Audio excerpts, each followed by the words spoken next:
Hi, I'm Katherine McNamara here at Comic-Con Portugal with Sin Addiction. So how are you? How are you enjoying Portugal? I am loving Portugal. I haven't been here for very long yet, but it's such a beautiful city, and the food is amazing. Of course, and, best food in the world. Yeah, and I can't wait to explore more. Of course. We can help you with that if you want. Sure, yeah.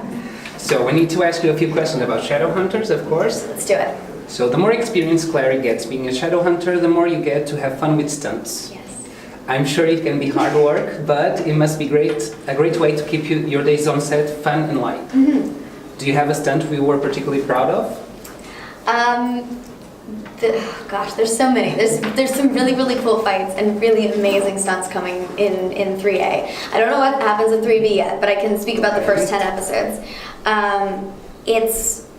It's incredible working with our stunt team because they're so well versed. They're masters in all of these martial arts, and they take such care to blend them in such a way that creates a specific fighting style for each character.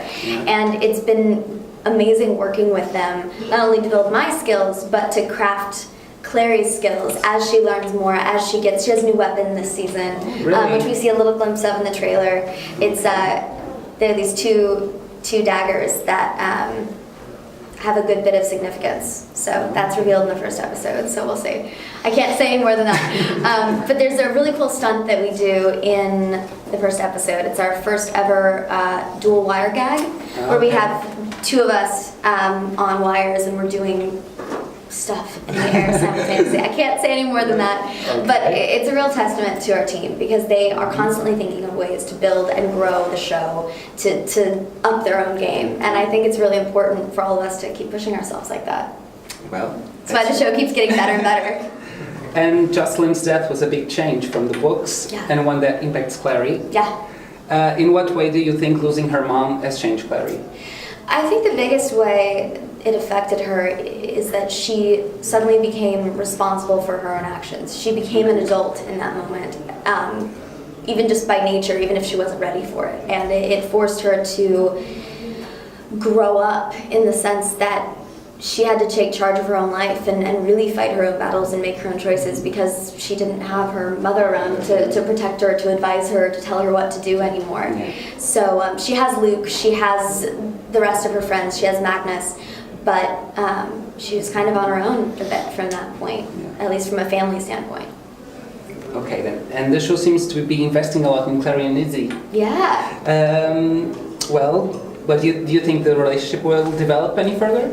Oh, I think it always is. I think as all of the relationships are developing, you know, there are these two women that are in this world and strong women. Strong women. That's honestly, that's something I have to give our writers. Biggest triumphs exactly. Of Shadowhunters. Thank you very much. It's something that I have massive respect for our writers on. Is they're so cognizant of that, and they take extra time and extra care to craft these women. Every single female character on the show is empowered. She fights her own battles. She makes her own choices. But I think the biggest distinction for Shadowhunters is that each one of these women, even just looking at Clary, Maya, and Isabel, they're so different. They're three incredibly different kinds of women who react completely differently in a given situation.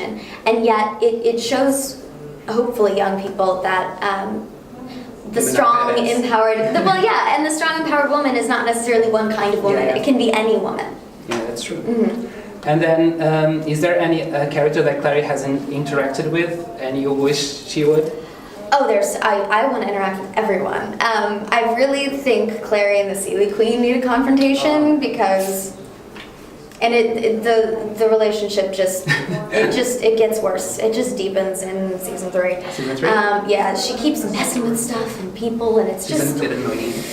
You know, but you know, she's the most powerful creature in the downworld, so you can't really say much. I really would like to work with Maris more. I just love Nicola so much, and I want to see, because they had a bit of a contentious relationship when they first met, and I want to see how that would develop.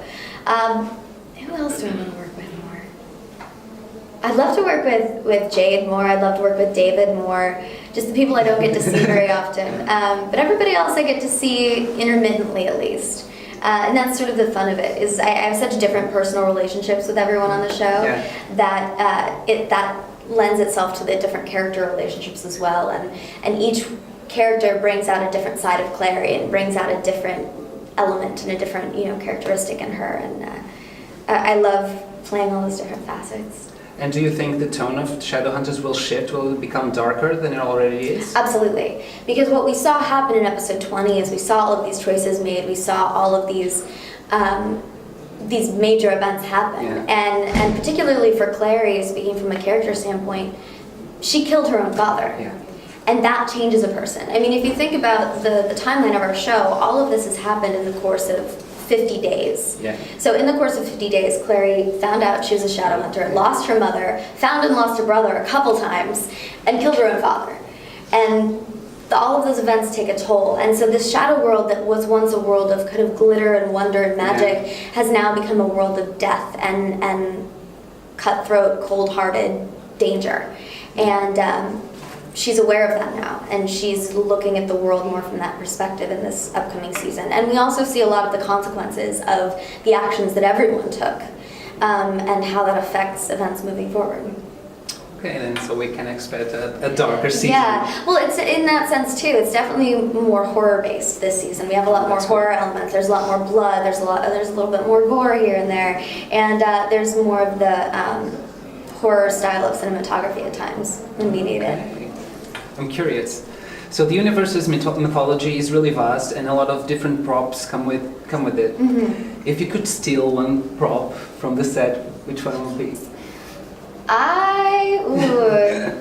Any weapons? Yeah, I think I'd steal Clary's new weapon, to be honest. It's really cool, and our props department does such an amazing job crafting everything, and they work with us quite a bit when it comes to our weapons and our holsters and any personal props that our character has. It's definitely a collaboration. But they always have they're amazing what they do. They craft these incredible things. But our weapons, we have several different sets. Mm-hmm. We have one set that's rubber that we actually do the fights with. It's made of this like heavy rubber.